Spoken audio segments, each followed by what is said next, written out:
video, I'm gonna be showing you all the things that I had to go through to get the E46 race prepped. I'm also gonna be doing the CCV oil filter change in this. I've had a lot of people asking for this, so it'll be in this video later on, so you can fast forward that if that's what you want to see.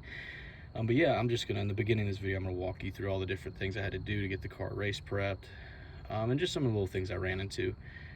So we'll get started with that. One of the first things I had to do was just doing a little bit of race prep on the car right now. And one of the things I was having a hard time finding was how to remove the front end from a facelift E46, and not just that, how to remove that AC condenser. As you can see, I finally got that AC condenser out. Did a power steering delete way back, and the guys who did it left the cooler in there, and it's not really a big deal, rather the cooler lines, and I just wanted those out, so I got those out.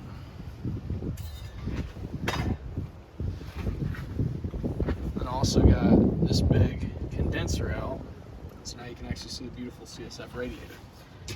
And one of the big tips I'll give you guys for this job that nobody else is telling you is that you don't have to take the whole front end off. You will, if you really, want to be able to access that condenser, you are going to have to be able to essentially detach this front bar.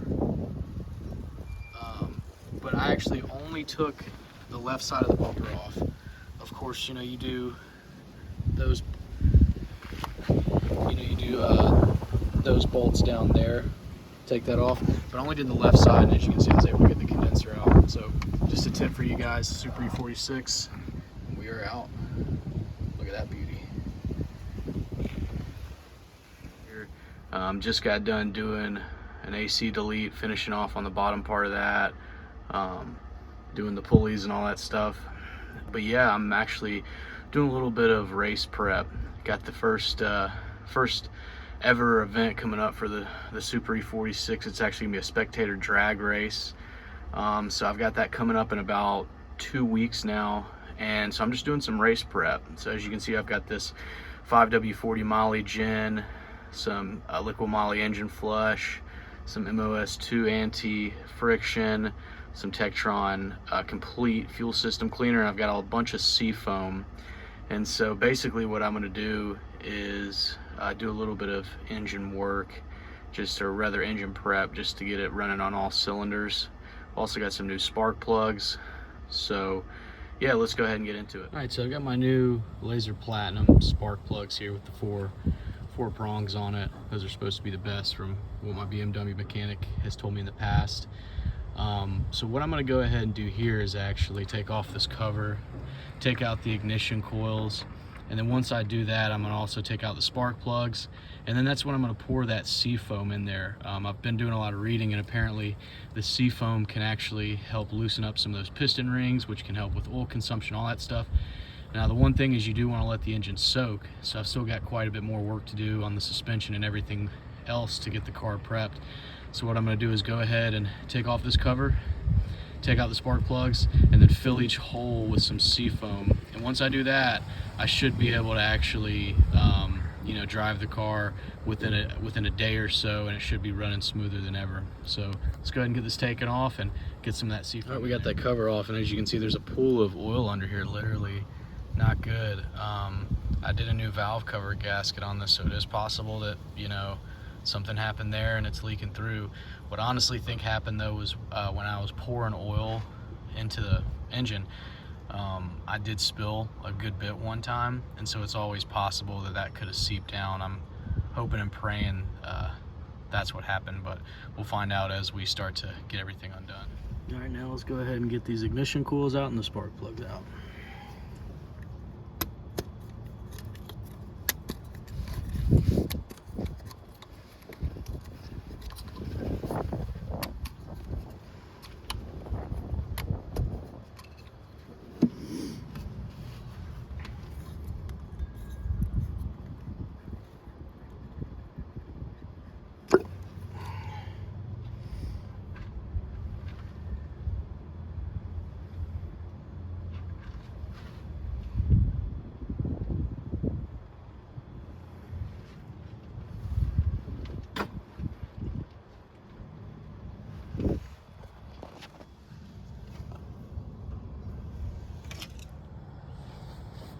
Alright, so we got all these disconnected from the ignition coils. Just in case any of you don't know how to do that, you literally just pop that clip up and it pushes that out. Boom, ready to roll.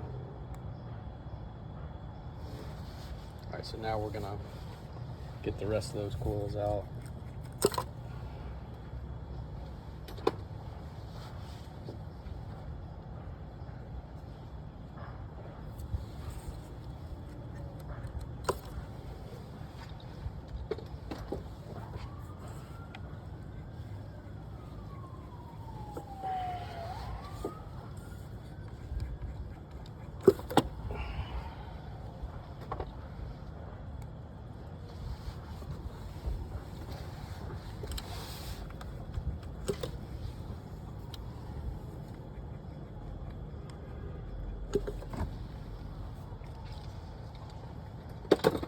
Alright, the ignition coils are out.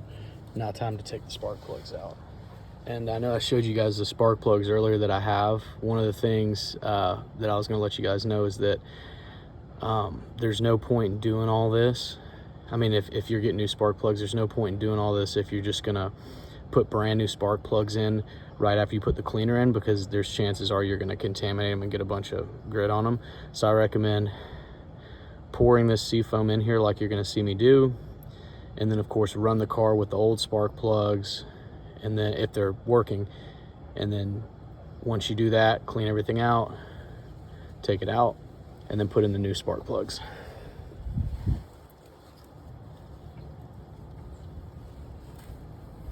Just a little bit more oil that I had to get out there. Sorry about the camera.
Not too bad.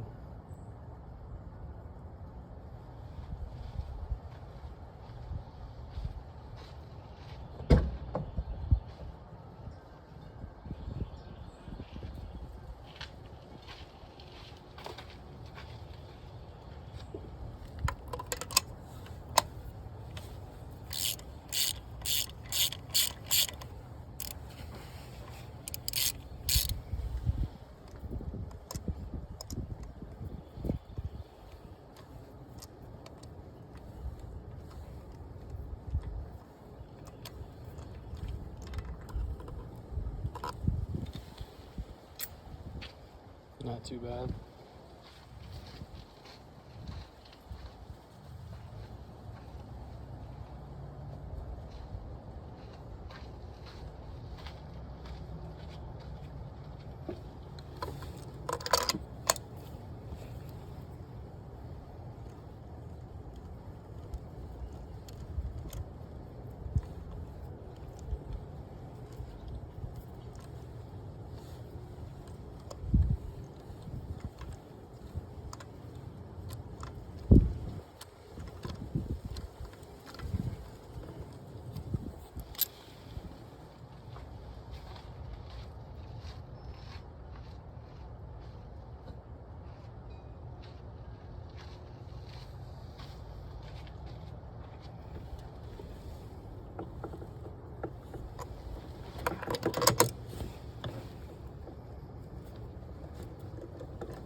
Ooh, close call there.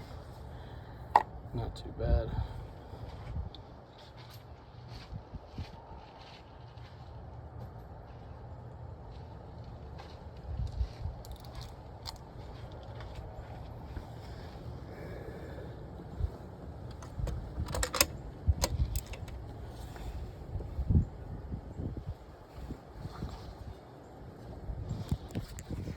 Plugs are out, all 6 of them. Let's take a look on the inside of there. Let's see if we can see anything. Nothing. Now, you guys can't see this just because the video doesn't have a light. But I'm looking in there. And you can kind of see there's a ton of carbon buildup inside there. So that's where that seafoam comes in. I gotta say, there's actually tons of carbon buildup, solid black. So I'm gonna go ahead and pour the seafoam in. We'll see if we see a difference. Well, of course, we're not gonna see it instantly. Here's the process, just so you guys know. So I'm gonna pour the seafoam in, let the car sit for, you know, possibly just the end of the day. If I don't get the job done today, then we'll just let it sit until I get the job done. So I'm gonna pour all that seafoam through the top of there, and then basically let the car sit for, like I said, around a day. And then after I do that, then that's when I'm gonna come in and pour the engine flush in through the oil cap. I'm gonna start the car up, let it run for about 20 minutes like that, and then cut it off, drain all the oil out, put some fresh oil, and then I'm gonna take it for a spin with the fuel system cleaner in there as well, the Textron. So should be really firing on all cylinders once I do all that. So stay tuned. All right, let's go ahead and pour this seafoam in here. Opted for this big bucket of it, this big tub of it, because it's a better deal than buying a whole bunch of little cans. And last time I basically used a little can for each cylinder almost.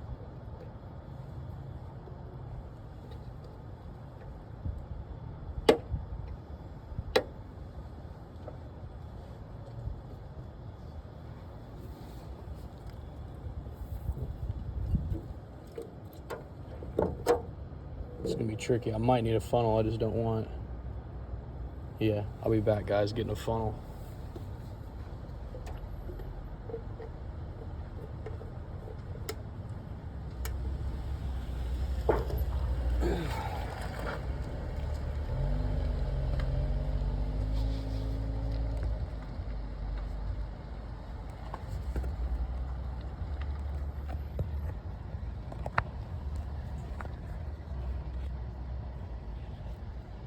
Why can't I get that to stay?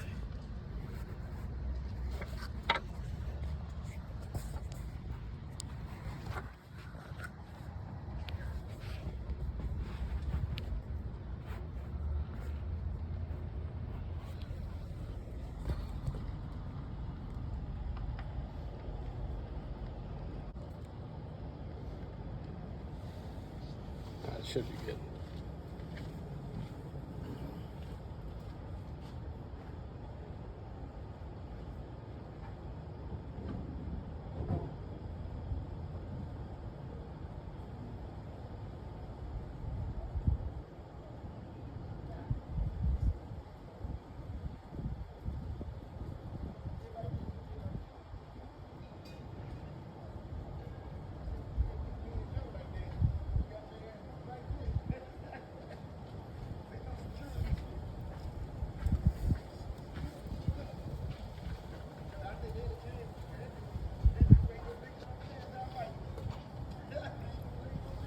Now we got our trusty funnel. Still got some oil left over there.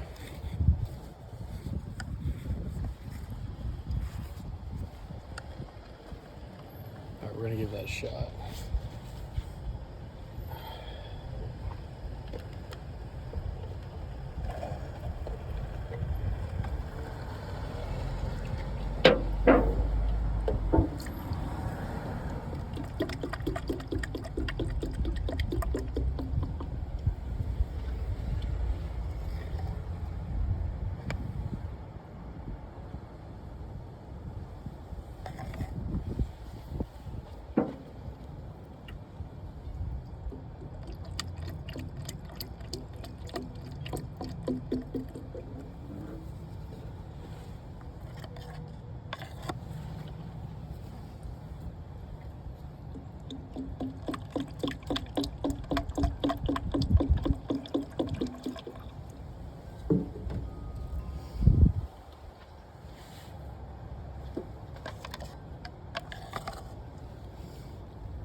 shit.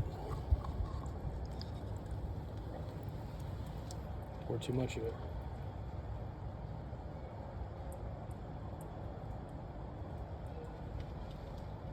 At least you guys got to see that on camera. Word otherwise, you can pour too much of this, so be careful.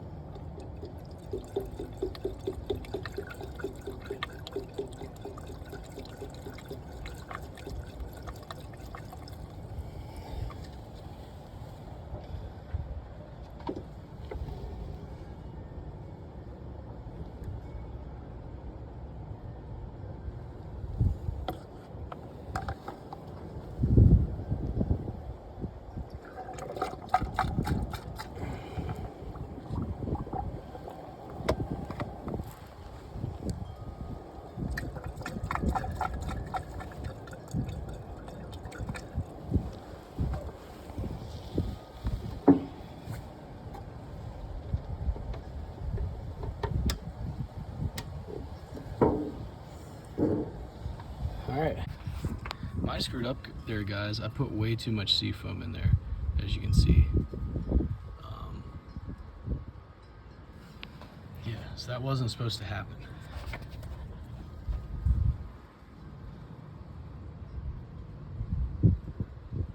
Hopefully that sinks down and it'll clear everything out. That's the hope. And then I'm gonna pour a little bit in the other ones, and we should be good. All right, so I'm leaving all those holes open. Of course, I've got towels over them just so nothing gets in there, and it also kind of soak up some of the moisture once that seafoam evaporates. But yeah, just word of the wise, you know, I forgot, kind of a beginner mistake, but it's not the end of the world.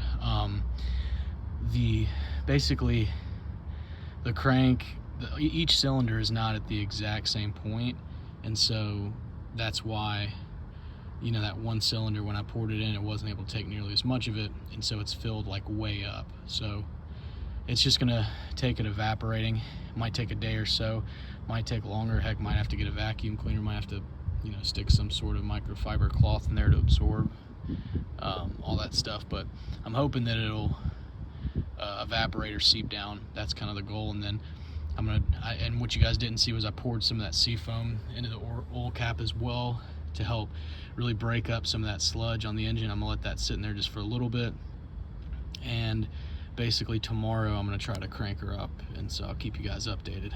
But for now, we're gonna get back to the AC and doing the Condor Motorsports steering coupler, and then on to the Bilstein suspension strut bars, Hotchkiss strut bars that is, and Garagistic and ECS tuning carbon strut bars. I will keep you guys updated. And as you can see here, I definitely need some new steering boots.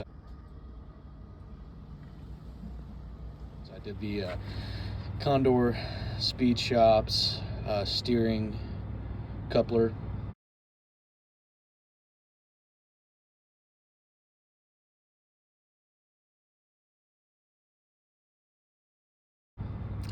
Chromoly one.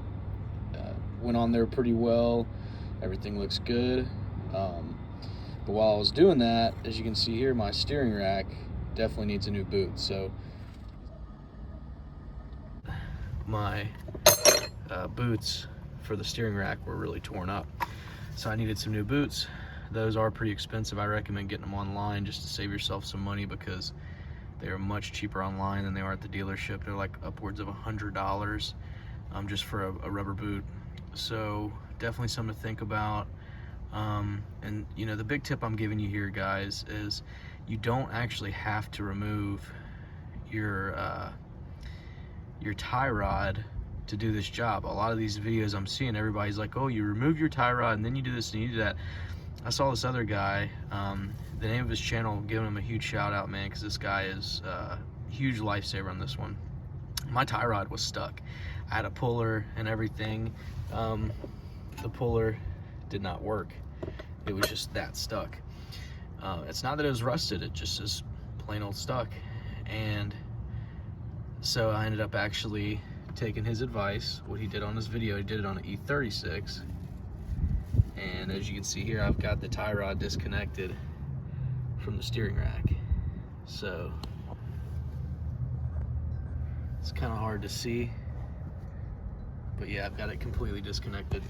So now I can slide on the new boot. But that's just something that I wanted you guys to keep in mind, is that you don't actually have to disconnect your tie rod to do this job. So just keep that in mind, save yourself some time. But yeah, I'm gonna go ahead and get this new boot installed on here.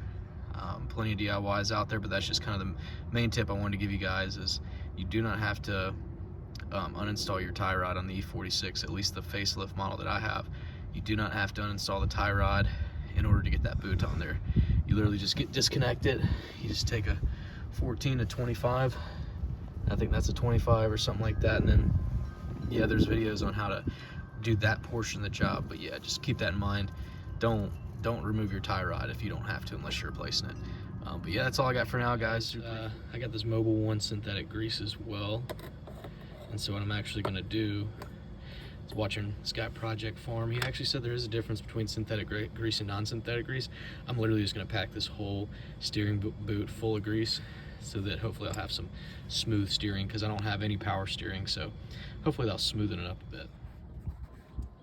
All right, we got that steering boot packed literally to the top with grease. I know some people probably don't recommend that, but that's what I did. See how that little bottom piece right there? That when you get a pack, it actually comes with two different of those bottom pieces that you see in there. One's a softer rubber, one's a harder. I went with the softer rubber because it seems like these are prone to tearing, and I want it to have a little more flex. So yeah, I'm gonna go ahead and put this on there. The engine soaking that I was doing yesterday, you know, with the seafoam, doing my race prep, looks like there's no more seafoam in there, which is good. So it does look like it has dissipated. So now what I'm gonna do is get started on the next part of the job. All right, so now we have here our liquid moly engine flush. So this stuff is pretty good. I've used it before, had great results. So what I'm gonna do now is I'm gonna pour this into the engine, put the spark plugs back in, as well as the ignition coils. I'm then gonna dump 2 cans of the Tektron into the gas tank, and then start her up, let her run for 20 minutes, and then she should be getting all that gunk cleared out of the engine. We're gonna cut it off, let it cool off for a second for that drain plug to get cool enough to open it up, and then let out the gunky oil. So let's get started. All right.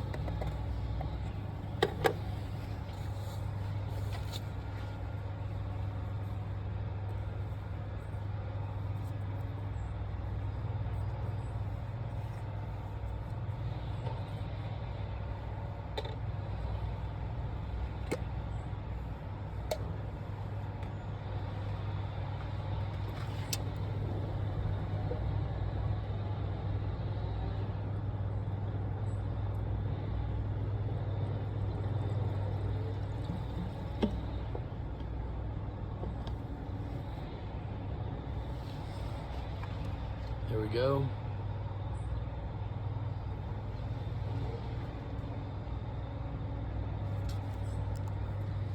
All right, so we got our liquid moly engine flush all down the guzzle. Now what we're gonna do is put some of that Tektron in the gas tank, put our spark plugs and ignition coils back in, crank her up, let her run for 20 minutes. All right, we're gonna go ahead and get all right, so we've got our liquid moly engine flush already down the engine. Now what I'm gonna do is go ahead and put in the old spark plugs. I've got a pair of new ones, and that one doesn't look bad. I mean, that looks in really good shape. I could probably still run that for thousands of miles. But what I'm gonna do is I'm gonna put the old ones in, which are these, instead of putting the new ones in, because, you know, when you crank up the car, you're probably gonna get a ton of carbon blow off and build up and stuff like that. So I'm using the old spark plugs, and we're gonna crank it up and see how she does. Spark plugs and ignition coils back in there. Now we're gonna put some of that, I forget what it's called, Tektron fuel system cleaner in the car. I'm gonna put 2 things of those on a half tank. I would like to drive it right now, but I've still got some work to do. So instead, what I'm gonna do is crank the car, let it run for 20 minutes, and then change the oil. And of course, I can always take it for a spin later today or tomorrow once I'm done with all the work. All right, let's go ahead and get that fuel system treatment in the in the gas tank. All right, so I'm gonna run this Tektron in the gas tank, of course. I'm gonna put 2 of these in there. I've got about a half a tank, so it'll be really concentrated. I'm just gonna drive the entire time, just run all that fuel through, and then I'm gonna fill up with some good, clean, ethanol-free gasoline, because I've actually come to realize something a lot of people don't talk about is my E46 at least runs a lot better on ethanol-free gasoline. So we're gonna do that. Of course, you know, that's really nothing to it. You just pour the stuff in the gas tank, but I'll give you guys a video and everything like that once I do that. All right, got our fuel system cleaner in there. I'm about to add one more. All right, we got our Tektron fuel system cleaner in the works, and then I'm gonna add one more, then we're gonna crank around 2. Hey guys, we're in the SÜPER E46. Got the liquid moly engine flush in there, poured enough sea foam in the engine to kill a small dinosaur, and now we're about to crank her up, let her run for 20 minutes and see if this doesn't help loosen up a lot of that sludge in the engine, and hopefully we can actually get the engine to start, because sometimes when you pour that much stuff in there, the engine doesn't always start first try. So we're gonna give this a shot.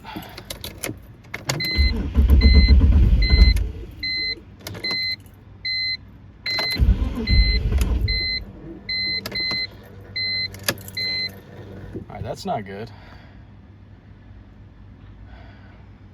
It's a little worrying. Let's give it another shot.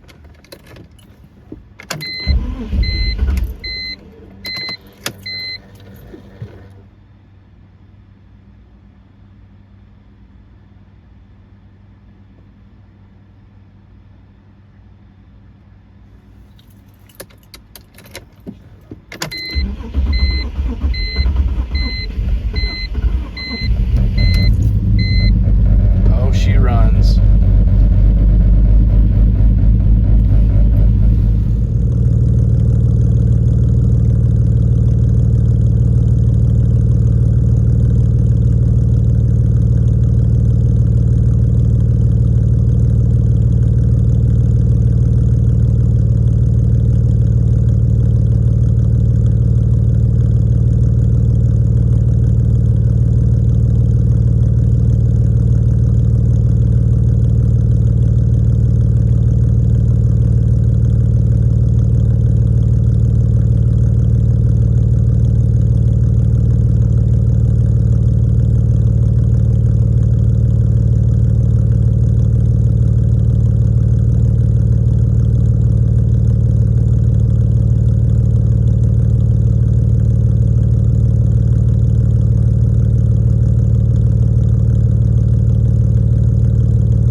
Pretty smooth, so I'm getting ready to cut the engine off in about 5 minutes, and we're gonna drain the oil and see what we get. What's up, everybody? So we cranked the car up, let it run for about 35, maybe even 40 minutes with the liquid moly engine flush, as well as all that sea foam that I put in through the oil cap and as well through the spark plug holes. So now what we're actually going to do, everybody's been asking about this, is I'm going to do an oil change, and everyone's been wanting to know how you do it on the German Auto Solutions CCV upgrade system. So what's really cool is when you buy one of these they actually send you laminated instructions. It's not really that much, in all honesty. All you have to do is remove that bolt, and then there's one more back there. This other bolt, you see, that stays. But yeah, so 1, 2, 3, and then this top part comes off, this stays, and there's like another part underneath that just kind of slides off. So it's really just two pieces that come off. As you can see here, I mean, you can take a screenshot of that. That's the directions for the first part.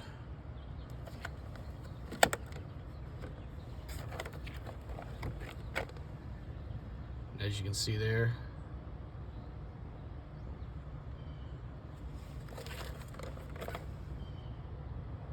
clean that out. And you don't have to replace those O-rings in the front, and that's it. So let's go ahead and get started. Well, there you have it, guys. That oil is completely black and watery. So that stuff completely liquefies your oil, which is good. You can see there, it's like water coming out, complete black water. All right, guys, so I got that oil draining out of the bottom. Now it's time to go ahead and get started on this CCV. Now, as I showed you, you got that bolt, and that bolt. I'm gonna go ahead and take those out so we can get to the oil filter.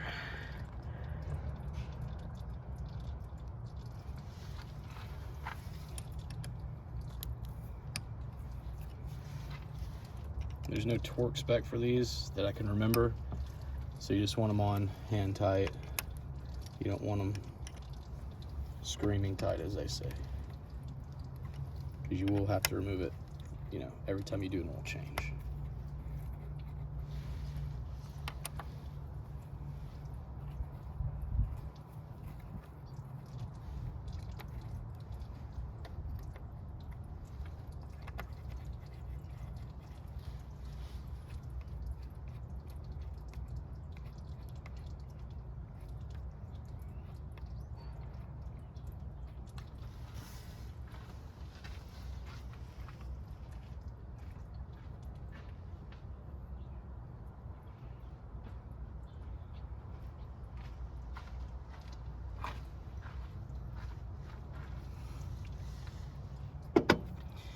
Just grabbing a magnet. Bolt number 1 is out.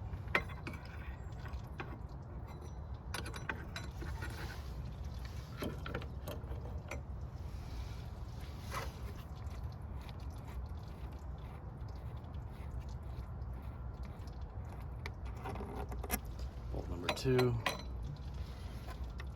And bolt number 3, just like that. Now I will say, of course, the standard BMW one, you know, is easier because you have literally one big, you know, bolt right here, and that spins off. But I think this one's definitely a lot better than the stock plastic CCV system. So this thing's still pretty hot, so you do have to be careful about that. But now it should just come right off.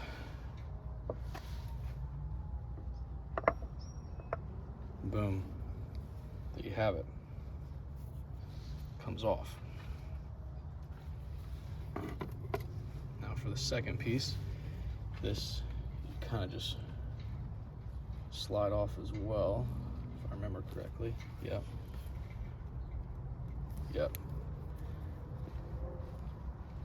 Just gotta kind of slowly but surely work this piece off, and then boom, comes right out.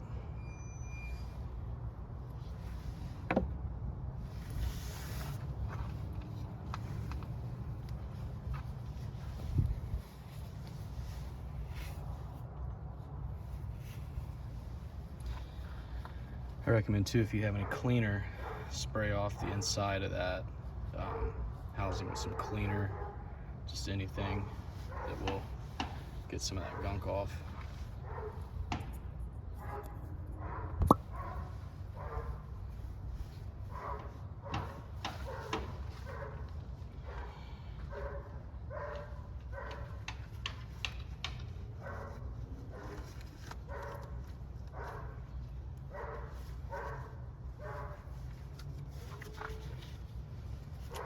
Get some gloves with some good grip on it. This thing should pull right out. If I remember correctly, you probably can just use a flathead to kind of pry that up. I'm just gonna try to do it with my hand.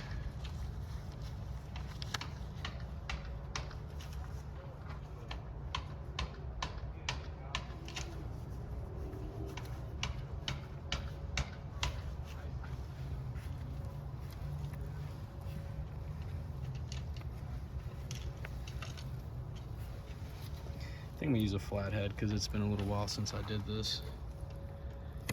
Yeah, I think I'm just gonna get a flathead and pry up underneath there. There's just to pull the filter housing out because it's so slippery. Can't really get a good grip on it.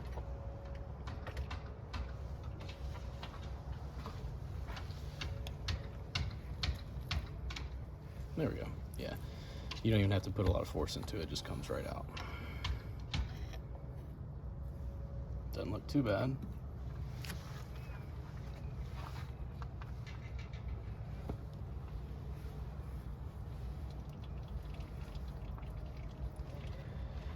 Once I took that out, you can hear a lot of the remaining oil dripping out.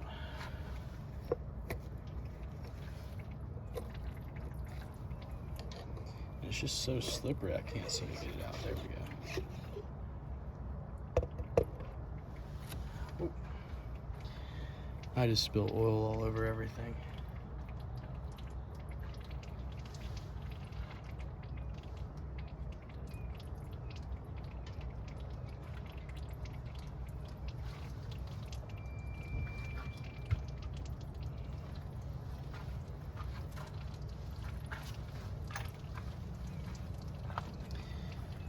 And there you have it.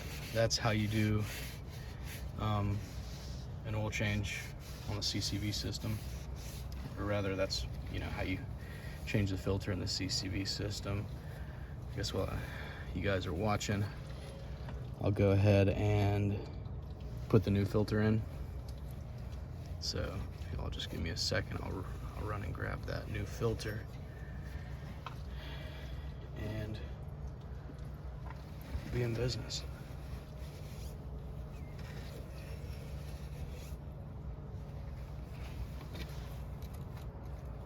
Typically, I like to spray this stuff off with some sort of degreaser, but I don't have any degreaser at the moment, and my car is, of course, not drivable because,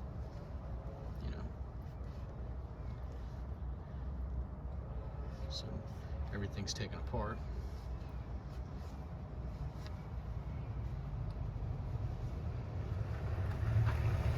As you can see, that's a lot better. And that was just a quick wipe down. This stuff is really nice billet aluminum or CNC, and yeah, it's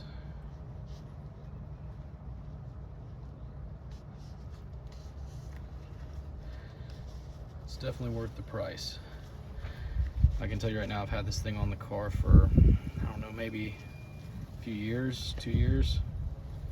It was one of the best upgrades I ever did to it, because it's not just an upgrade that improves performance. And German Auto Solutions, they really don't sell it as that. They sell it as more of a reliability part. Yeah, that's pretty nice. And it basically, because it's supposed to make the car more reliable. And it does, I can tell you from experience, since I put this thing on there, even with a really leaky valve cover, there's that one. And you can get that spotless if you wanted to. I just don't have the degreaser on hand. So yeah, that's that. I'm gonna go grab that filter. So part 2 will be me installing the filter. So stay tuned. All right, we're back in action. Got one of these Mon filters, just from a lot of the BMW mechanics. They, for some reason, don't advise going with like a K&N oil filter. They say like air filters are fine, but they say not to go with a K&N or like an off-brand oil filter, which I could understand. So yeah, it's all looks good there. Another thing about this is, of course, these come with the O-ring. Now I'll pull out the directions just to double check, but I'm pretty sure we're not going to need that O-ring. Yeah, so it really is just that simple. How I took it out is how it goes back in. There's really nothing to it. Yeah. Just said if you need to replace this O-ring, you can, but it looks in great shape. But there's really no point in replacing that O-ring right now.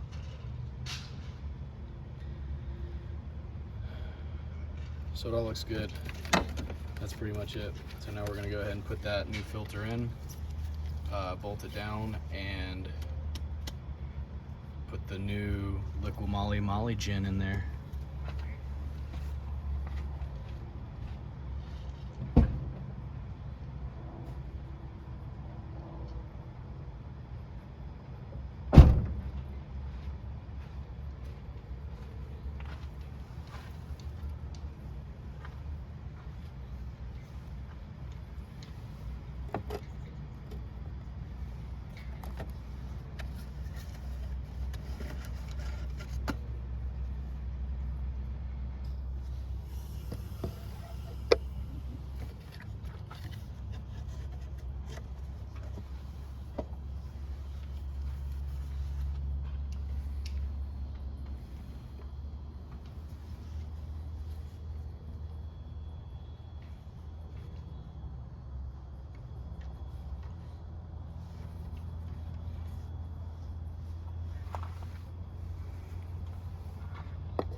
Just like so, just like that.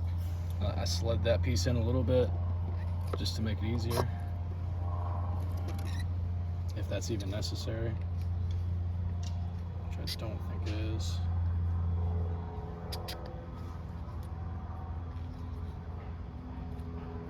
I don't remember that thing sitting up that high though, which I don't think it did. Let me just double check.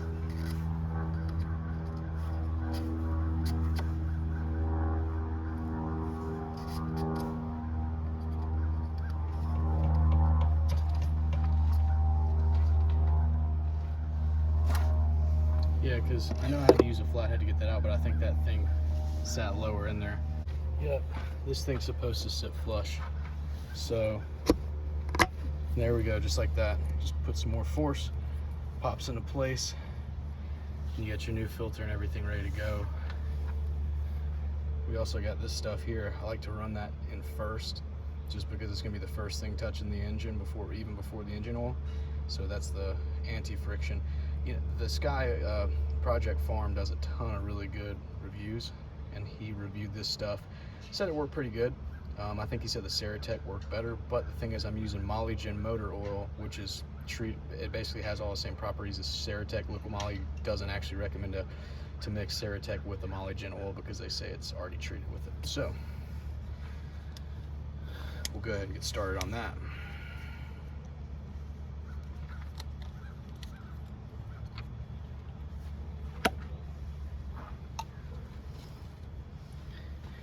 Now what I'm actually going to do, because they recommend you oil this, and this is not just for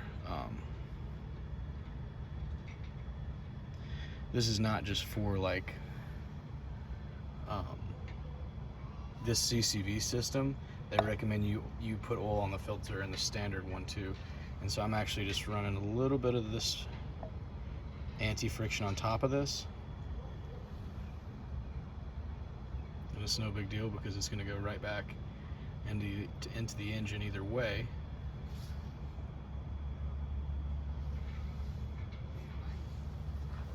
Huge beginner mistake though, but it's not a big deal. I mean, that stuff's not going to make it to the bottom yet, but I didn't put the drain plug in yet, so I'm gonna go ahead and put that drain plug back in. All right, got my drain plug washed off. This is the Turner Motorsports titanium magnetic drain plug.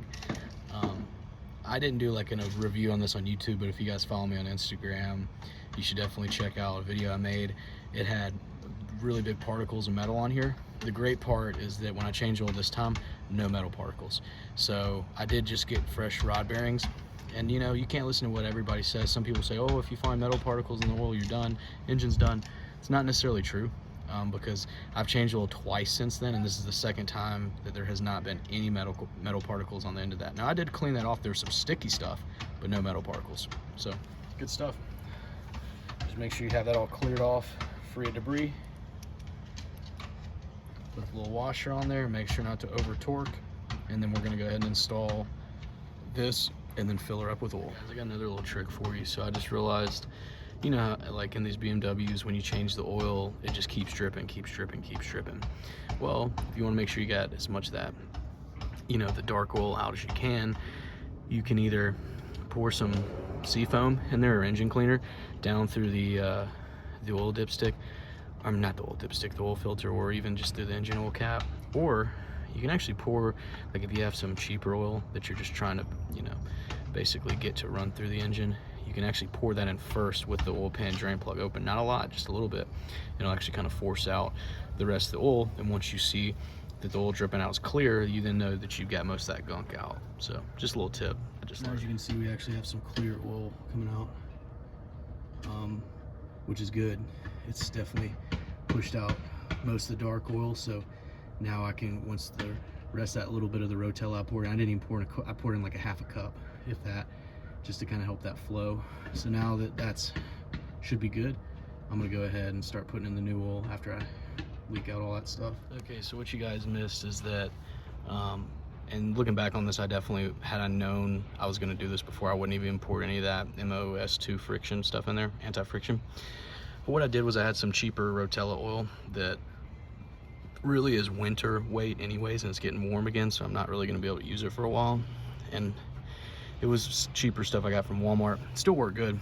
But what I did was I poured about 2.5 cups of that.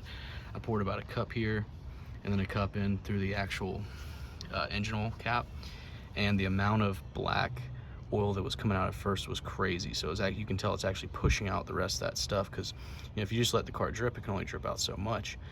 And so I put that in there to actually help push out, kind of create extra flow with the weight to help push out the rest of the stuff. So now it looks like it's even more clear. So that's the goal. I want to just basically get all the rest of that used up old burnt oil out of the engine, so that when I put the new stuff in, you know, you're gonna maximize the life of it. All right, so the oil has officially stopped draining. It took probably like, I'd say probably 2 hours in all honesty, because I was trying to get every drop I could out of the car. So now that the oil is done draining out, also managed to cut off the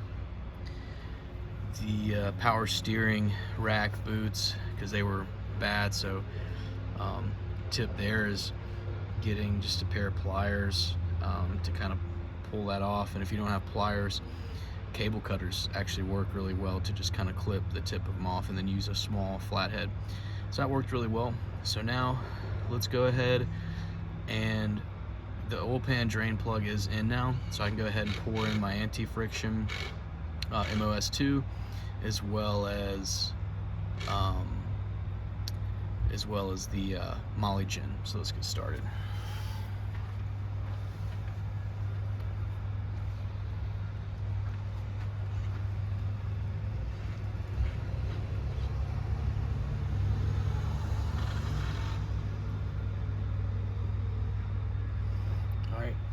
So I got a good little layer coated on that, and then I'm gonna pour the rest of this in through the actual engine oil cap.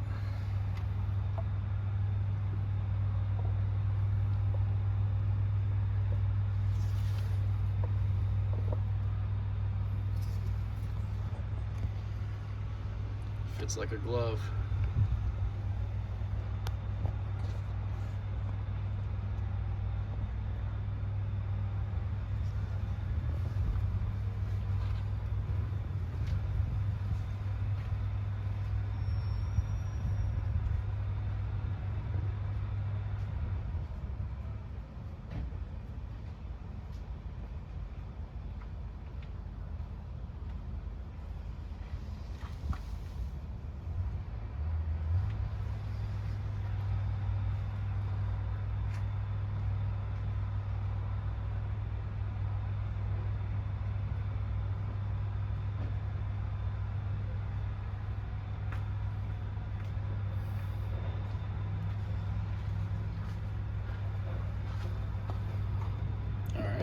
So we got all that, and the reason why I like to put the anti-friction in first is because I feel like it's going to be the first contact with the engine parts.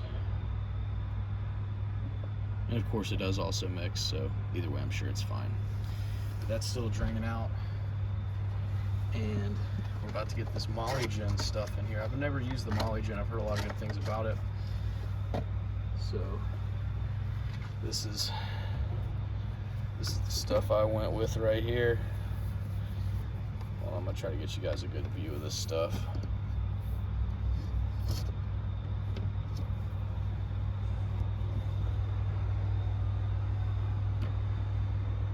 That's what we're gonna be putting in the engine today. Looks pretty good. Excited to see if this stuff is as good as everybody says it is. And they have a 5W50. I actually recommend for older engines, especially in the summer, running that thicker 5W50.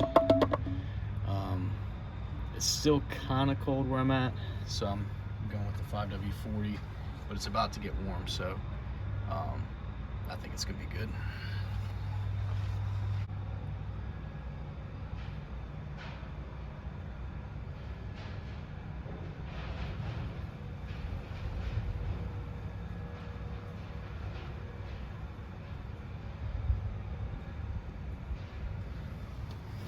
Alright, so we got that nice and coated in the Molygen, and I'm gonna pour the rest into the engine oil cap.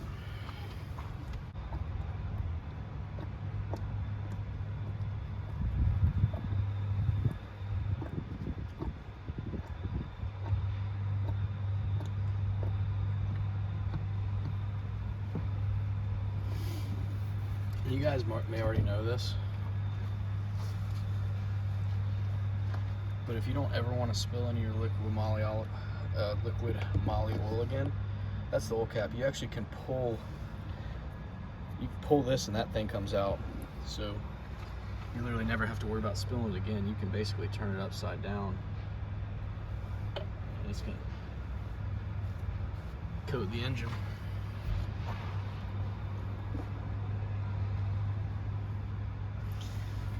Definitely a tip to everybody. You always want your engine coated in oil, not your engine bay. And the BMW takes, I want to say 6.9 liters. If I'm not mistaken, this is 5.28, I think. No, this is 5 liters. So, yeah, I'm gonna put this in there and then top it off with the other one.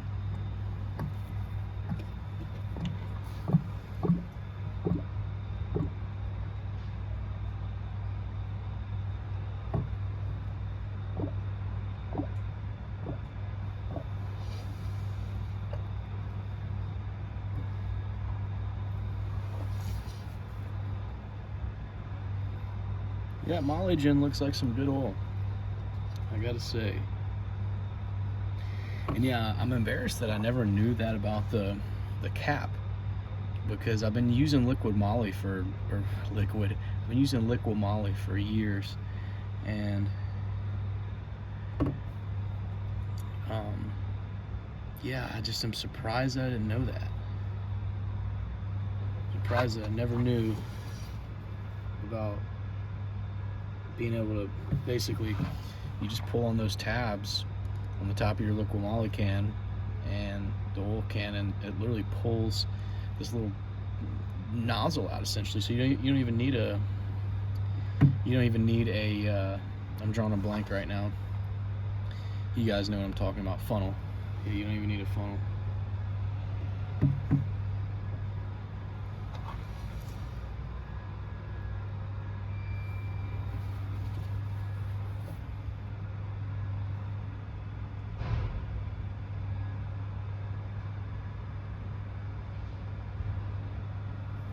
I'm trying to get every last drop of this stuff too, because it's not cheap. Got a good deal. Really pretty girl at Napa actually hooked me up on some oil. Shout out to the pretty girl at Napa. Shout out to her, because she definitely gave me a really good deal on this stuff. She price matched FCP Euro. So pretty cool stuff. And I know how those parts stores are. Some people, if they want to do it, they'll do it for you. If not, they're not going to bother. All right, so we got that.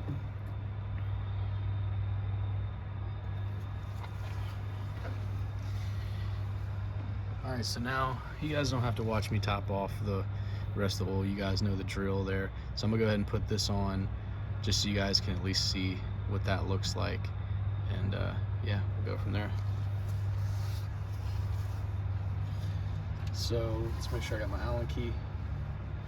Yeah, so it's really simple, as you guys saw before. This thing is going to, this side's gonna go down. Just like that.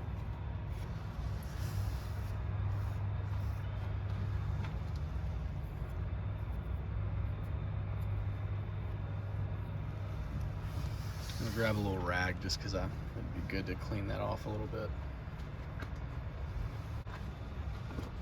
Try to get you guys a better angle too, so you can see at least a little bit more what I'm doing. All right, so as you saw,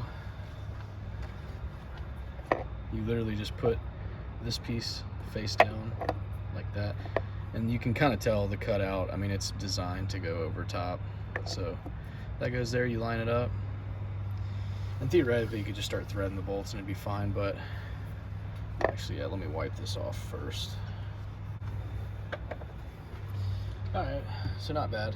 I mean, still, actually I'm gonna get a little bit of that out. All right, it's a little bit better. I still recommend you have like a can of degreaser, and you can get this thing literally sparkling new. I'll do that next time I change the oil. I did that the first time, but yeah, I'll buy some degreaser. But yeah, you can see it's definitely a pretty intricate part. I think that thing on the right's a check valve, so it's really cool because they put a lot of thinking into this, the guys at German Auto Solutions, and I give them 10 stars. I mean, I really do. It is head and shoulders above the plastic CCV system that comes in the E46. I almost put that on upside down. It wouldn't let you do it though. But yeah, so as you can see, once again, that side goes like that. You just put a little pressure in it, you can feel it starts to kind of put itself into place. Still needs to go into place on the back.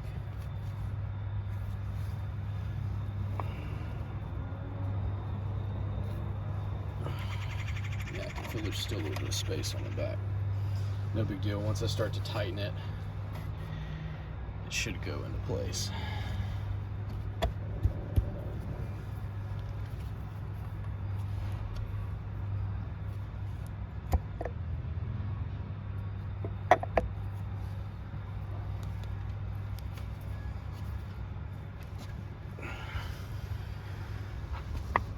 There we go. I think I just snapped in.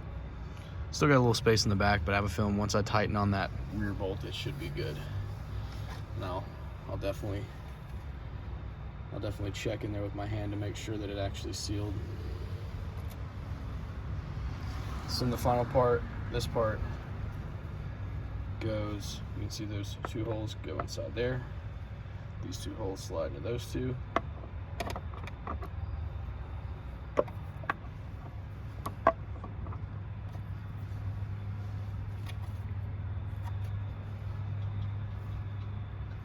That thing's not wanting to go. I've done this before on a few oil changes. It's usually not too bad, but for some reason it's being a little stubborn on this back side.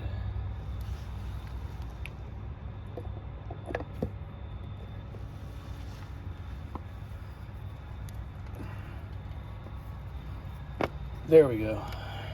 Now you can turn it. Yeah, so it's all in there. It's interesting because actually it's almost easier if you kind of put it in the other way and then kind of turn it. But yeah, it's in there good now. Then this thing slides into those two holes. Yep, fits like a glove now. Much better. There we go. That's in there. Now once we tighten in those bolts, yep, everything's nice and snug.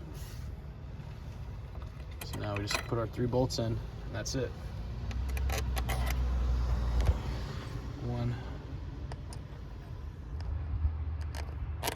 2, 3. Boom. There you have it. Tighten down those bolts, and then your German Oil Solutions CCV valve is complete. All you have to do is tighten that, put the oil cap on, and you're ready to roll. So it really wasn't that bad. So I'm not sure what you guys think, but I mean, is it more difficult than the stock system? For sure. Is it more durable? Absolutely. Is it worth it? Yeah, 100%. It just takes a few tries of getting used to it, and it's not bad at all. And you don't have to worry about any plastic parts breaking. This thing is pretty beefy, so I definitely like that about it. And like I said, when it comes to torque spec on these, they don't have any listed, at least not that I can remember. So for these, I literally just go hand tight.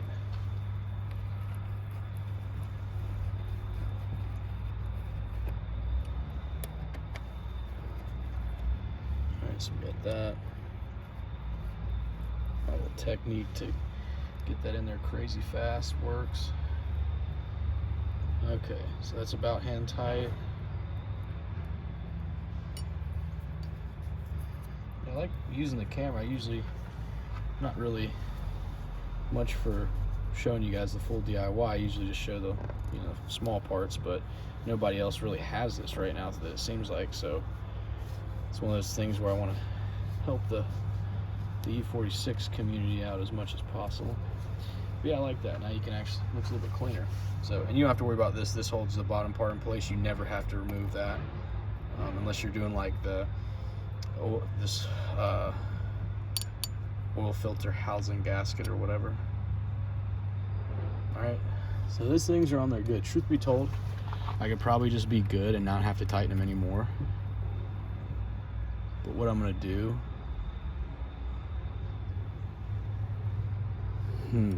I just thought of something. I think I'm actually gonna add a tiny bit of oil to these.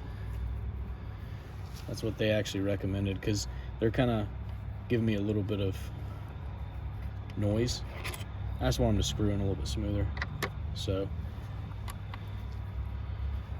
I'm just going to oil these bolts so they slide in just a little bit smoother, because you will have to take them out again, and you don't have to worry about them coming loose.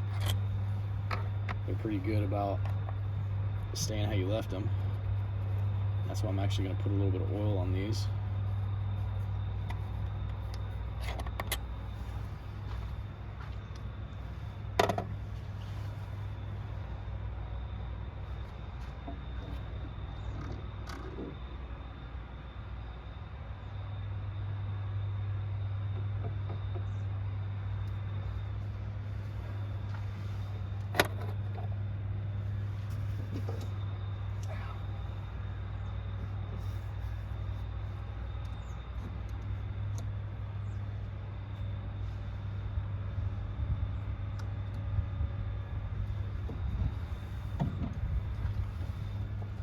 So I'm literally just putting a tiny bit of engine oil on those threads. That's all you guys are missing.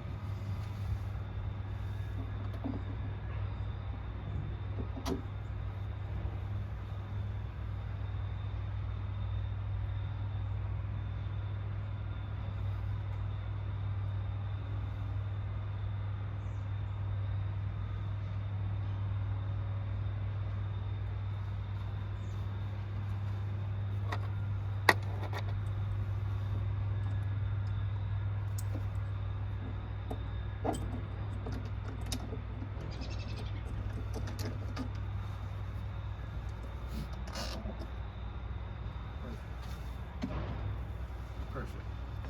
Got those coated in engine oil, and you don't have to do that. I just like doing stuff like that. It's going to be a lot smoother getting them in and getting them out, and there's going to be less noise.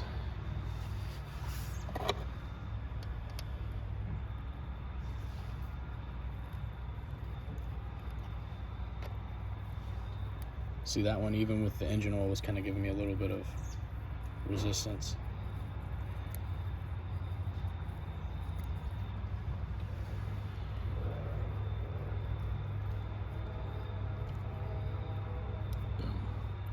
So there you have it. that's in, that's in, that's in. And truth be told, you could just leave them like that. You really, like when I say hand tight, you can go easy on these. They're durable bolts, but the last thing you want to do is strip out a part like this that's limited production. It's the last thing you want to do. So always err on the side of caution because you can always tighten them up later. But yeah, that looks good. And so this one, so you can see I've got a skinny Allen key, or small, short Allen key. So the leverage you're gonna get on that with your hand is not much even if you went tight, but I definitely don't recommend going crazy tight. Once you feel them starting to stop, like that right there, that's probably good. Now, just for good measure, I'm not gonna go super hard, but I'm gonna put it on there long ways, about a half a turn. Yeah, just like a half a turn. Boom, that one's good. Half a turn there. And then a half a turn there, and we should be good.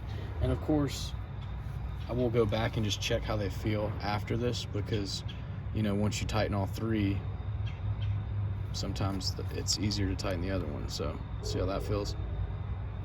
And that's good.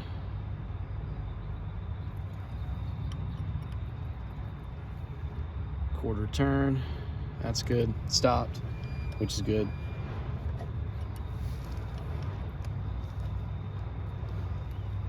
Just a little bit. You can see, like, I'm literally using one finger on this, so not a ton of leverage, not a ton of force. Same thing, one finger. Same thing, one finger, and that's good. So there you have it. Oil filter changed in your German Auto Solutions CCV upgrade system.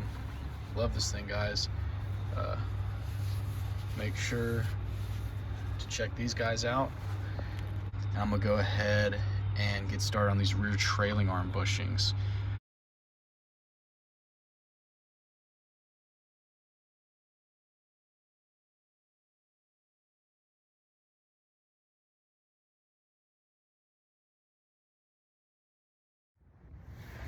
All right, everybody, finally got the rear trailing arm bushing put in. I got Garagistics blue poly bushing.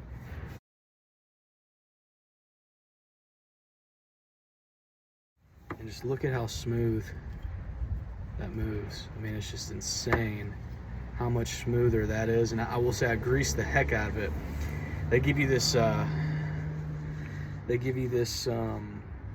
silver Loctite, and it's the brand's Loctite, but it's actually anti-seize. But I put synthetic grease in there. Look at that, man. Look at the smoothness of that. See, I'm excited to see how that's gonna ride, because that is just a day and night difference how smooth that is. So yeah, on to the next bushing, and then to sway bars, and then suspension, and then after that we're going to try to finish off that Garagistic bolt that I had trouble getting in last time for the chassis mount shifter. So yeah, guys, we're in business. What's going on, everybody? Super E46 here. Take a look at this rear controlling arm. This is where your spring is supposed to go, and you can tell there's just still, I sanded it down, there's a ton of just grit and grime, and so I wanted it to, you know, not cause a ton of friction, because that's going to eat up that rubber pad that goes right here. So I actually took a little sanding block and sanded this down. I'll probably sand it down a little bit more once I turn the camera off. But the big tip wanted to give you guys was not just, you know, doing that before you put on your, you know, your new suspension, but it's the rear trailing arm bushing.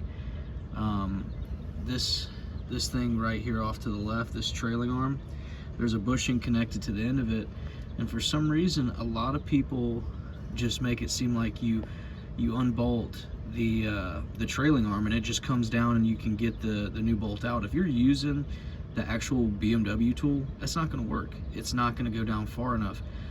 And so big tip I give you guys that nobody else talked about is make sure your e-brake is not pulled up. That's something that I've been taught from a lot of mechanics, is when you jack your car off the ground, you want to have your e-brake all the way up just to, you know, avoid it rolling. But when you have both four wheels off the ground, you're going to want to take the e-brake off, because it's going to allow this to drop just that little bit extra further. And you will have to disconnect the control arm. This control arm that I'm on right now, you're going to need to disconnect this as well from the trailing arm if you really want it to be able to drop low enough. Just taking off the strut alone is not enough. Some of the guys who are doing that, they're using a screwdriver, barely getting in there. It's taking them forever. I wanted to get this done quicker, still took a while. So just something to think about. If you're doing the rear trailing arm bushing, make sure your e-brake is not pulled up, because it's going to keep it from going down as low as you need it to. And make sure that it's disconnected from the rear control arm, because it will not go down low enough if you don't. You may even need to take the sway bar off. In this case, I'm not going to have to take the sway bar off, but yeah, just something to think about, guys. If you're doing the rear trailing arm bushing, it is not as easy as some of these videos make it out to be. In all honesty, people are leaving out quite a few steps, because I can tell you right now, some of the guys who got it as low as they did, there's no way they did that without disconnecting the control arm. And just to make sure you understand what I'm talking about, this is the control arm right here. That's what you want to disconnect from the rear trailing arm, which is that right there. Of course, technically it goes down and goes over to the left. But yeah, if you do that and you do the strut and your e-brake is not on, you should have enough clearance to go ahead and get that rear trailing arm bushing off. So yeah, guys, hope that was helpful, because man, I could have used that. I'll be honest, I was working on this all night last night, trying to figure out how did those guys get that so low. And after watching a bunch of videos of guys showing it really low and them saying all you do is just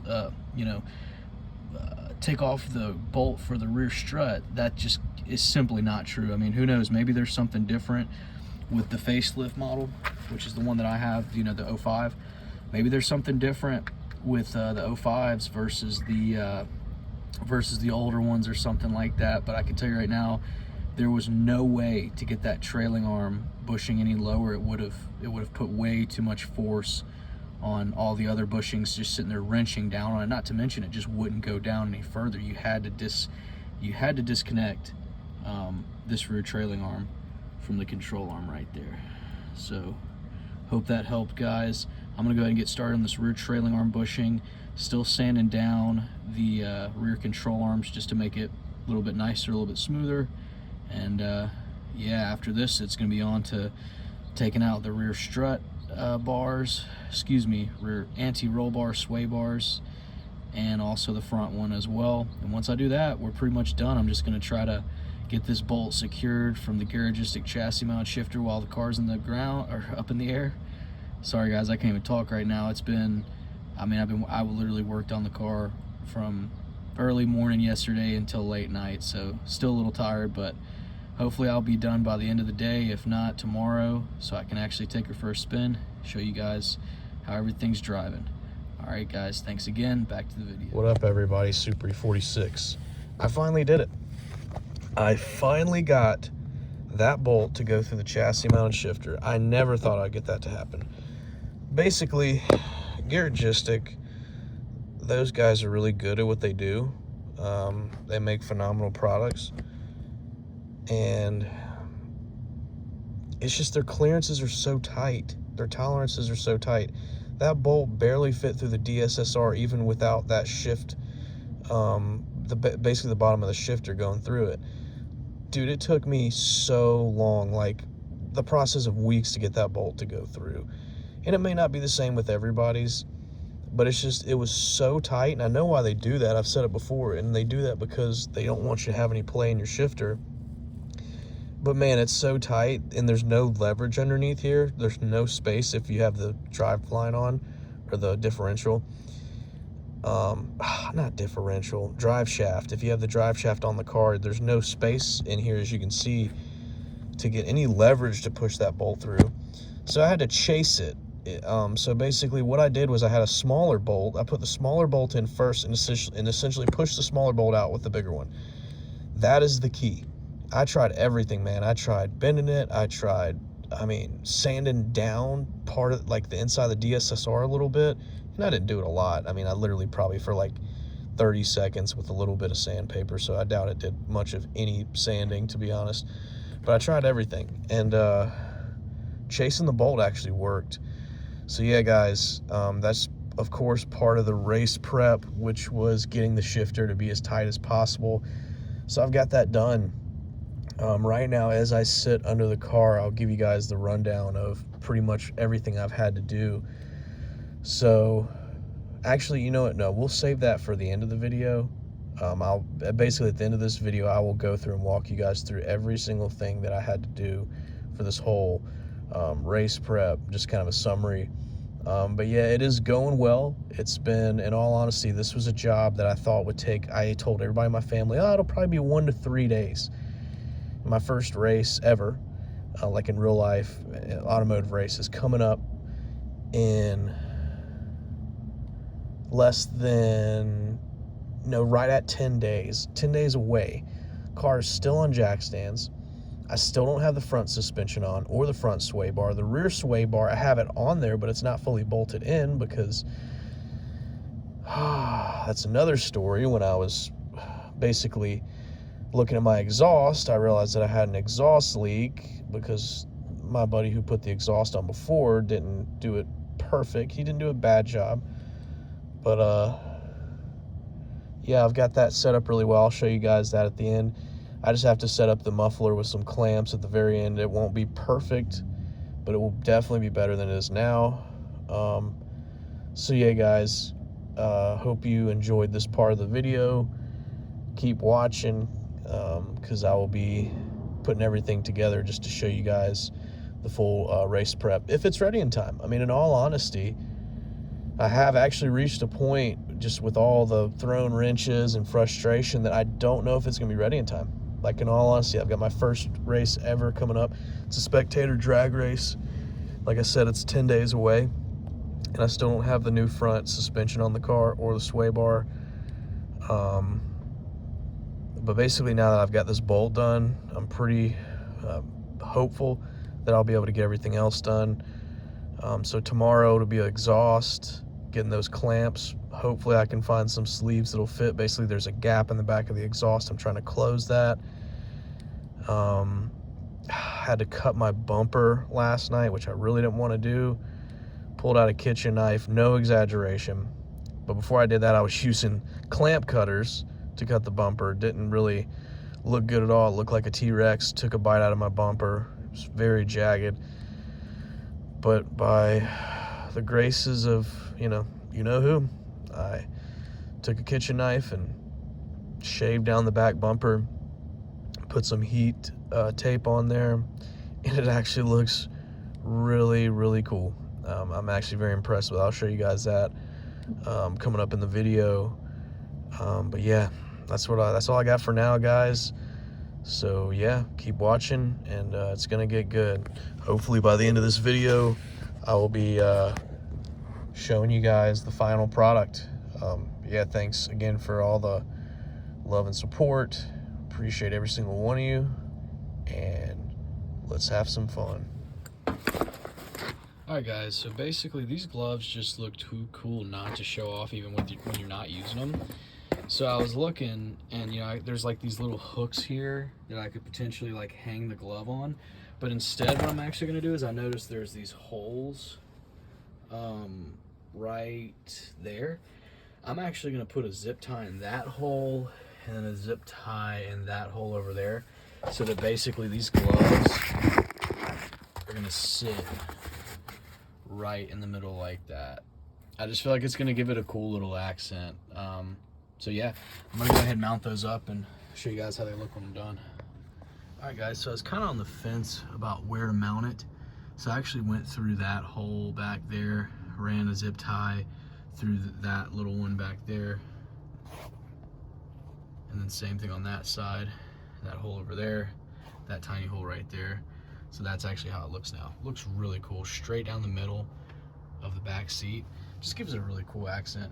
So yeah, gloves are done. So now if I ever need my gloves, just got them right here in the car. Boom, set it down, ready to roll. Man, I am finally towards the end of this suspension job. It has been tough, guys. I will give you all a rundown on just some of the challenges. I'm gonna put it later in the video, but yeah, right now I'm taking out the old spark plugs, getting ready to put in the new ones, the new ignition coils. I've already got all the suspension put on. All I need to do now is bolt up that front sway bar, and then we're good to roll. It just wasn't fitting quite securely, so I'm definitely gonna have to pump some grease out of it or something, because I put grease in there and for some reason it's not fitting good. But yeah, it's I'm definitely relieved. It's been I'm just gonna go ahead and put this out there, like, if you're gonna do an entire suspension refresh on your car, you know, the rear trailing arm bushings, the front and rear coils, struts, all that stuff, it's a lot tougher job than everybody says it is, in all honesty. And not all the videos are fully honest about some of the things you have to do to get the stuff off. And you can tell when you watch the videos, you can see that people had to take additional things off, and they tell you that you don't. So basically what I'm going to do, guys, is I'm going to make a video. I'm going to connect it to this one. It'll be later on, and you'll get to see.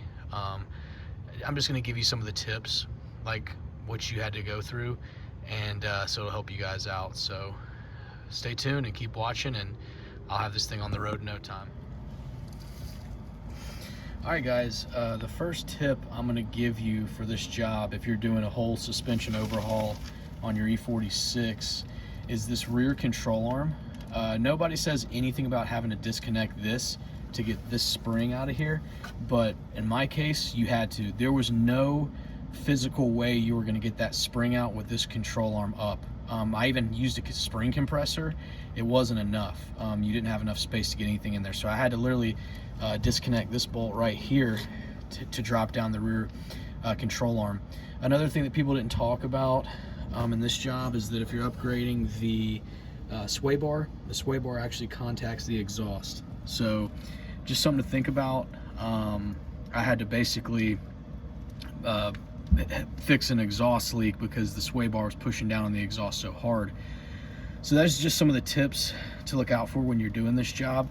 As for the rear trailing arms, the same thing. If you really want to get those rear trailing arms low enough to be able to press those bushings out, you're going to have to make sure that your e-brake is all the way down, and then you will most likely have to disconnect that rear control arm like I showed you earlier to be able to allow it to drop down as far as it needs to. But yeah, those are just some of the tips going into this job. I mean, it's a very doable job. You just want to go into it with your eyes wide open and not think that it's going to be easier than it really is, because it definitely takes it takes a lot of work and effort. And compressing the front springs. So if you're doing those front springs, I'll show you those in a second. Stay tuned. All right, guys. Another tip that I was going to give you about these front springs is, you know, there's on the other side of this, you can't see it because I have basically a reinforcement plate up top, so you can't see the actual bolt that's on the other side of this. But basically, it's got an Allen key where you put that in, and then you have to put a socket on, basically, so that when you're tightening it, this right here doesn't spin. Well, here's the thing that you have to realize is that online and on these videos, everybody talks about it being a 19. Well, who knows? Maybe it is on a lot of E46s. Mine was a 22. So that's just something to think about, is if you're going into this thinking that a 19 is going to work, test it out first. Try putting a socket on that bolt that's on the other side. When I'm talking about the bolt that's on the other side, guys, I'm talking about the bolt that would be underneath here. That's why I said I couldn't show you, because I have a reinforcement plate here. But the bolt that would be on the strut, on the very top, to tighten it, to compress it, you will literally have to get, at least in my case, I had to get basically a 7/8 spark plug socket. I'll grab it and show you guys what I had to do. When I'm talking about the bolt that's on the other side, guys, I'm talking about the bolt that would be underneath here. That's why I said I couldn't show you, because I have a reinforcement plate here. But the bolt that would be on the strut, on the very top, to tighten it, to compress it, you will literally have to get, at least in my case, I had to get basically a 7/8 spark plug socket.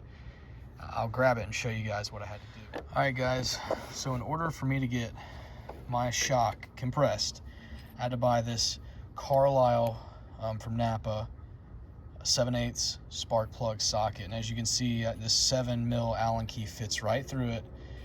You cannot buy the Allen keys that go onto a wrench for whatever reason. Those are tapered, so it's like basically one size there, and it gets bigger. That wouldn't even fit through here. So there was a lot of struggles to do this job. I would have, you know, videotaped it from start to finish doing the DIY, but I can tell you right now, there were so many obstacles getting this job done, from, you know, losing the set screws for the garagistic chassis mount shifter, to having to source this socket because I bought an entire go-through set, a through socket set, and it topped out at a 19. So a 19 just was not enough. It wasn't big enough to be able to actually get on to the bolt. And then some people say, oh, well, you can use a O2 sensor socket. No, you can't. I bought a 22mm O2 sensor socket, and it would not fit through the circle there.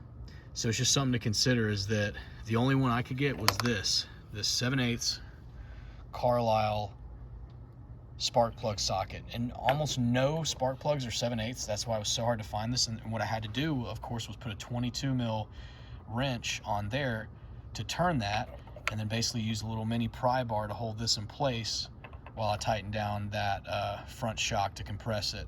And you definitely are going to need a spring compressor. You can rent one of those from your auto parts stores. That's what I did. But you're going to want to rent a spring compressor so that you can actually compress that shock, tighten down that top bolt enough to where it's going to be secure. But yeah, that's just something to think about, guys. So back to the video. All right, so I also got this Sparco steering wheel cover because the underneath, I mean, it was really beat up.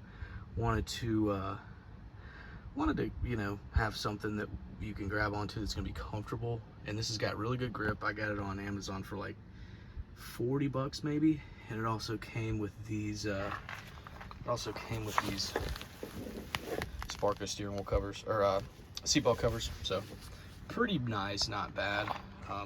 As you can see, my seat's definitely torn, so more likely than not, the next upgrade I'll be doing is going to be a full-on Sparco racing seat. So stay tuned for that. That'll be good. Let's take a look at the back of the car. All right, guys, so this is one of the things I didn't want to mess with, which was cutting the bumper, because basically when I found that I had an exhaust leak, I realized that unfortunately I had to cut the bumper because the fitment wasn't perfect. It just was rubbing. So I cut the bumper with a kitchen knife, in all honesty, and somehow it came out good. Wrapped it with heat tape, and yeah, looks good, and also has kept the bumper from catching fire. So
Good.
Up, everybody? Super E46, and as you all saw in the last video, the road to race day has come to an end. The E46 ran its first race ever, and it did amazing. I didn't bring home the win, but there's no shame in that. It was some really tough competition. My first actual official run, they put me up against a truck that was running on no telling how much horsepower. You could tell it had probably a fully built LS in it with slicks. But yeah, it was a really epic time. I have no excuses. You know, in all honesty though, I didn't push the E46 even close to its limits. And you know, that's really because of me. It's not because of the car. You could tell it wanted to keep going. I just, you know, with it having as much sentimental value as it did, I didn't want to push the car beyond its limits. But in this video, I'm just going to walk you all through all the upgrades that we put on the car leading up to the race, how it's driving now, and how everything's looking. Because, you know, in that video, I was kind of rushing to get everything done. It was basically 20 straight days of work, getting all that stuff completed. And, you know, it took time because I wanted to make sure I did everything right. You know, I was meticulous with every single detail on the car. And it really paid off because it drove great and it still drives great, and it is a dream come true every time I get behind the wheel. So first things first, let's just take a look at some of the exterior upgrades that I put on it. The first thing I did actually was this right here before the race, which was this license plate. So as you can tell, it's now official. We've got the Super E46 license plate on here. And I'm sure some of you are thinking, well, man, why you have a Swiss license plate? You're not Swiss. Well, we all know why I have the garagistic frame. Those guys are epic over there. They've hooked me up with a lot of good stuff, and all their parts are great quality. As for the actual frame itself, it all has meaning. You know, in the United States, a lot of frames have the blue letters. That's why I want to stick with that. And the reason why we've got the Swiss plate is because that's actually the origins of this car. Now, of course, this car did not come from Switzerland. But the actual origins of Super E46 came from Switzerland. And what I mean by that is my dad actually lived overseas, and you know, he took me with him in the family, and he actually was gifted a BMW 330i 6-speed manual by his company. We actually drove that on the Autobahn multiple times. I say we, I rode in it. But that is actually what sparked the love for this particular body style. Because my dad ultimately chose to go with this car, and it has really ignited the fire in me, and always has. I've always loved this car. My dad always said he wanted BMW as he was a kid, and now here we are. This is the SÜPER E46. So that license plate is really symbolic, and of course the color on the E46 is not just white, it's Alpine white. You know, like the European Alps, the German Alps, the Swiss Alps, the French Alps, all that stuff. So yeah, it's just, the plate symbolizes a lot of different things, because had we never moved to Basel, Switzerland, my dad would have never likely got the car that he got, and he would have ultimately never made the decision on this E46, because him and my mom were torn between a few different ones, but they both loved how the 330i drove over in Switzerland, so ultimately they decided to go with this one. And then the next upgrade we did, as you guys can see, were the wheel studs. Mishimoto aluminum lug nuts. Of course, we went with the blue accent there, as you can see. Camera's getting a little bit of a decent view. Also went with the little blue valve cover for the tire. But let's check out the other side. Let's see if the light actually kind of can show you a little bit better view. You can definitely see they look pretty sweet. Camera's not picking up that great, but yeah, it's definitely nice. And through here it's hard to see, but we've got our Bilsteins underneath there, and yeah, they're really sweet. So yeah, got the B14s. I created my own headlight duct, so you actually can get more air to the intake there, but still have the actual blinker mounted. Definitely an amazing car, beautiful build, very happy with it. On the back here, maybe get a little bit better look. Yeah, the light's hitting them a little bit better there, so you can really see kind of the accents of the blue, and it just looks awesome. The video doesn't do it justice. In real life, these things just look so crisp. And of course, you gotta give credit where credit's due. I always put the decals on the side for the companies that have, you know, helped me with all the parts. We've got Chase Bays. I did the Vanos line from Chase Bays. HPS, all the cooling lines are silicone from HPS. Beamer World has provided so many different parts, from the baffled oil pan to, I mean, just the list goes on. Clutch components, you name it. Garagistic, from the bushings to the carbon reinforcement bar, and then Chaos Calibrations is the company that did the tune. So yeah, it's definitely an amazing build. It's definitely an amazing build. There's no doubt. It's a dream come true for me. I never thought in a million years I'd drive this car. And just so you guys know, if you see that coolant pouring out the side, it's not leaking. I'll show you guys in a second why that is. Everything's good. I always make sure my coolant's topped off. But then, as you can see here, we'll show you guys the other decals. So we've got Clutch Masters, because they did the clutch. It was basically their carbon friction plate with aluminum flywheel, super lightweight. We've got North Raleigh Performance. They actually installed the clutch and the flywheel and a number of other components. They've done really good work. JXB Performance, that was for the racing carrier bushing for actually the drive shaft. So the center support, that's what it's called, the center support bushing, or basically it's a center support. That's just what they call it. I'm sure there's another name for it. And then of course another Clutch Masters decal.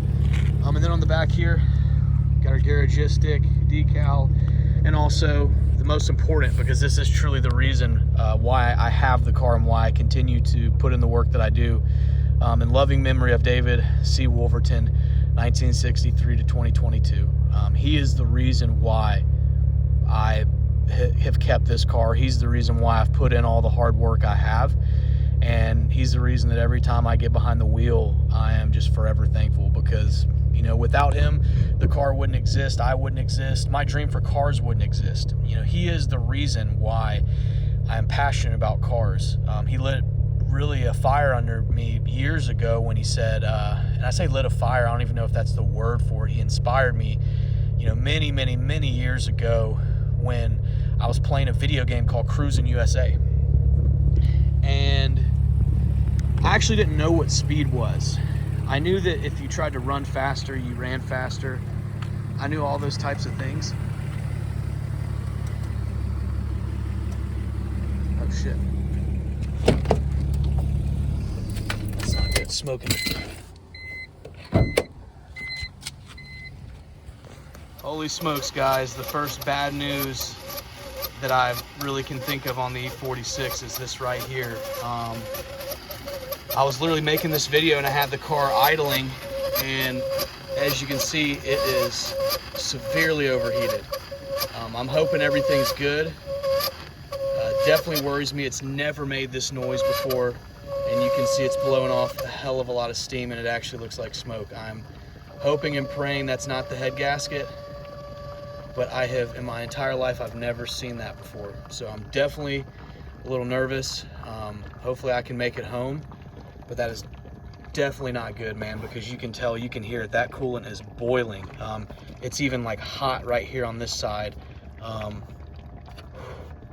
Yeah, that line is like super hot, man.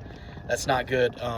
In all honesty too, man, like I told you guys, I'm transparent. I was actually making this video and I saw coolant coming out the side and I thought everything was good. Man, it's not. It's not. I don't know if my fan is broken or what, but the car definitely just overheated. And I just hope and pray that everything's good, because that was not what I was expecting. All right, guys, Super E46, we're back again. Always trying to stay positive, but we definitely had a little bit of a curveball hit us just now that I was not expecting. When I was basically going through the video before, just kind of walking you guys through some of the upgrades that I've done on the E46, I had the car running, and usually it's totally fine running, standing still, and for the first time ever, it started overheating. And I will say, the fan was like, I upgraded the fan, and basically I could hear the relay going out earlier, and I should have played it safe and not let it run, but I let it run. And the next thing you know, I started hearing a little funny noise, and I go, that's not quite right. And as you guys can see here, there's a ton of coolant that leaked out. And it's usually not, like, it'll leak out a little bit because it has an overflow, but this was a lot, you could tell, and something wasn't right. And then I noticed basically there was smoke coming from under the hood, and I'm like, yeah, that's not good. That's not good at all. And so, yeah, I popped the hood and there was tons of smoke coming out. So in all honesty, guys, you know me, I've always said transparency is really one of my biggest things when it comes to this channel. My car just overheated while I was making basically the final episode of the Road to Race Day, or rather the closing episode, just to kind of tell you guys everything. But even still, with that being said, I'm still gonna tell everybody how everything's been going leading up to this point, because aside from what just happened just now, everything's been great.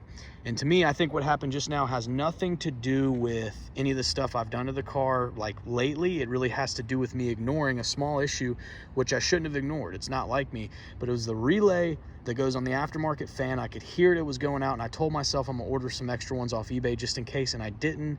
And I think it went out while the car was idling, and I think it overheated. Hopefully I caught it in time before it did any damage, but it definitely wasn't making any good sounds. It is possible I blew the head gasket. I hope and pray that's not the case, because right now I definitely don't have the money to fix that.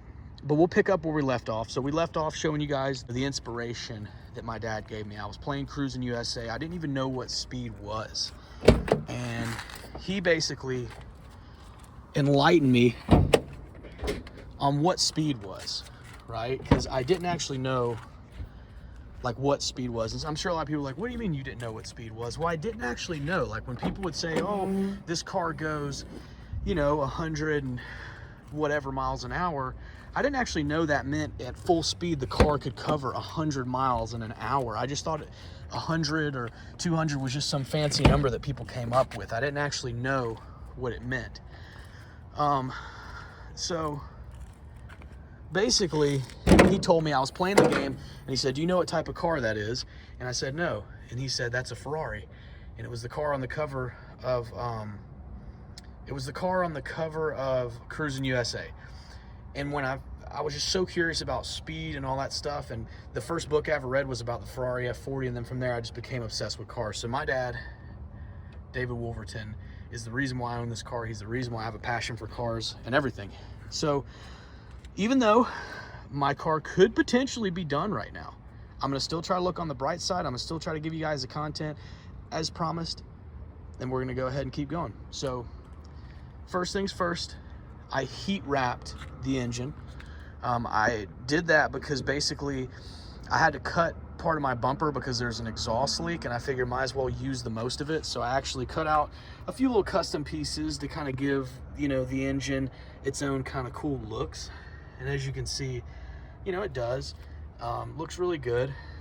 And yeah, as you can see, I heat wrapped the engine, and it's definitely given it its own kind of flair. Looks good, but it also is supposed to have a functional aspect, which is deflecting 80% of the heat. Well, I hope that's the case. And I will say, like, that's hot, but I felt it hotter than that. So, whew, that's really hot. That worries me a little bit. It definitely got way hotter than it should have. I'll just say that. I've never let it get that hot before. In all honesty, what you guys maybe missed, I'm gonna try to post a video if I got a good enough quality, but basically this overflow tube, oftentimes, like, you'll see overflow and that's what leaks out right there, but it started leaking out a lot, and then I started hearing this kind of whistling sound, and you could literally see, like, it was no longer coolant. It was like steam coming out of the end of that, and I've never seen that before, so I was a little nervous there. So hopefully everything's good there, but we're gonna find out when we drive it, so I'll keep you guys updated on that. But for now, we're gonna do the video as is. We're gonna do the episode as is. We've got our little poof sticker here. That's for the upgraded diesel valve that I did from German Auto Solutions. It's driving super great. Of course, we got our one-piece Turner Motorsports silicone intake boot that I had years ago that I put on. Actually, one of the shops I took it to said they couldn't get it on. It was tricky, but you needed actually like these silicone clamps to get it on. So we got that on. We got our ECS tuning, carbon reinforcement bar. That has really changed how the car handles up front. You can tell it handles so much stiffer. This thing, of course, my long-term review of the German Auto Solutions CCV upgrade system is it does not burn nearly as much oil as the car did before. Got a little accent there with our Mishimoto carbon cap on the radiator. Got our full metal CSF radiator underneath here with our Mishimoto fan, which unfortunately is what caused the overheating, what I think, because there is a relay back here that has been going bad for a little while, and I suspect that is part of the issue. What else? We got our little blue intake flap here from AFE. Underneath, of course, the intake, what you guys can't see, is a Dynon upgraded throttle body with a AFE spacer to give it a little more sound, a little more power as well, apparently. What else we got? We got all silicone hoses, like I was saying before, from Mishimoto up front, HPS in the back. It's kind of hard to see here, but let me turn on the flash so you guys can see that. Hold on a second. All right, so now we've got the flash on so you can actually see all the blue silicone hoses, all by HPS. We got the Turner Motorsports, but yeah, that's hot, man. Holy smokes. Then you can see underneath there, we've got all our silicone hoses. Yeah, definitely got our active auto work exhaust underneath there. Very clean. Now let's take a look kind of on the inside of the car at some of the things that, just kind of my cool little things here. You know, my little accents too got that zap. You know, you don't want to touch that, you'll get zapped. So let's take a look at just some little accents that I've added as well along the way. I've had so much issues with the window, I actually cut the door card. I'm sure some people are thinking, what? Why would you do that? Well, it's just been so much trouble to get the door on and off that I actually cut the bottom of the door card, but it still is on here very strong. There's no movement, so it's fine. I just did that in all honesty, so it's easier to work on the window, not if, but when it breaks. Got our Sparco steering wheel cover, Sparky steering wheel cover. Sparco seatbelt covers rather. Garagistic chassis mount shifter. Got my ripped up seat. I'm eventually going to be getting a new one of those. And then when we actually sit in the driver's seat, we got our original BMW badge that came on the car. It's got a lot of sentimental value. And here I've got a bottle cap that I had custom made for a picture of my dad. I have it in white to match the car. That's him right there on his boat in the lake. Yeah, he's the best, man. He inspires me so much I can't even put into words. Inside the center console here, we got our Swiss wallet, a few of the sentimental things inside here that my dad left that I don't leave behind. His Swiss Army knife and his lucky domino. That's what it was, lucky domino. I don't know why he had it. It's an interesting story, but he has it. There's of course all the records to the E46. I keep them all there just in case. We've got some glasses and some other stuff in there. In the center console, we've got our wrench as well as a tow hook and the actual sockets to take off the lug nuts if we need to. Got an OBD scanner in there. It's a piece of junk. I'll do a review on that later.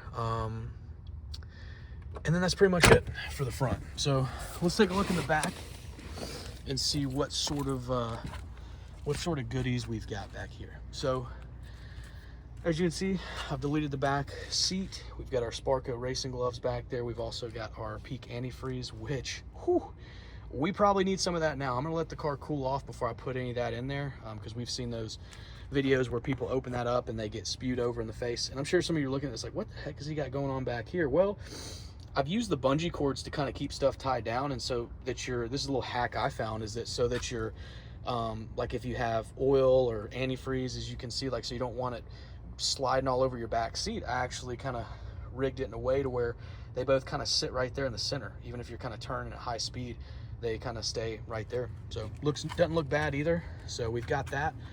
Onto the trunk, we've got our wheel back here, spare gas tank just in case. I've got my jumper cables inside there. We've got our Garagistic carbon reinforcement bar. That thing's awesome. Full-size spare wheel. I've also got the bungee cords kind of rigged up to keep this thing stable because it was bouncing a lot with the new suspension. But yeah, I'm eventually going to get the actual factory thing so I can turn it I forget what it's called. I'm drawing a blank. I got so much stuff in my mind right now. I'm going to buy the factory BMW whatever it's called, the thing that screws on to keep the spare wheel. I'm forgetting right now because I'm not gonna lie, I'm a little worried about the car right now because you know, we just might have overheated it. So yeah guys, hope you enjoyed this video. Wanted to say as well, one of the big reasons I want to make this too is to thank every single one of you who helped this build come true. You guys definitely helped turn a dream into a reality. Man, I'm actually nervous to crank it up. No worries, we carry on. So just wanted to say, everybody, I am super thankful for every single one of you that helped this come true. Even if we've never met, even if you just made videos, you helped me out a lot. Want to give a special thanks to Tenza Motorsports. He has been instrumental in this whole build. I was messaging him on Instagram. He was very responsive. He also has made tons of good videos on, you know, what parts to use. I took a lot of his advice on a lot of the different parts, and the car drives amazing. So yeah, really good stuff. Huge thanks to Tenza and everybody else. Michael Blacktree, I watched a lot of his stuff. He was really instrumental in all the weight reduction that I did for the E46. So huge thanks to Michael Blacktree. As you can see, that window still makes a great noise when you close the door. And then most importantly, you know, anyone who's offered moral support, you know, even if I was just struggling or whatever, I'm building the car and you saw me and you said, hey, I hope you get it done, I appreciate it. All my friends and family, especially my mom and my dad, like they are the two biggest ones. Without my mom and my dad having the love they had for each other when they bought this car to keep it running as good as they did, I wouldn't have it. So yeah, super thankful for the build, guys. I'm Super E46, and I'm going to try to get this thing home safely, and I'll keep you guys updated on what happens there. So stay tuned.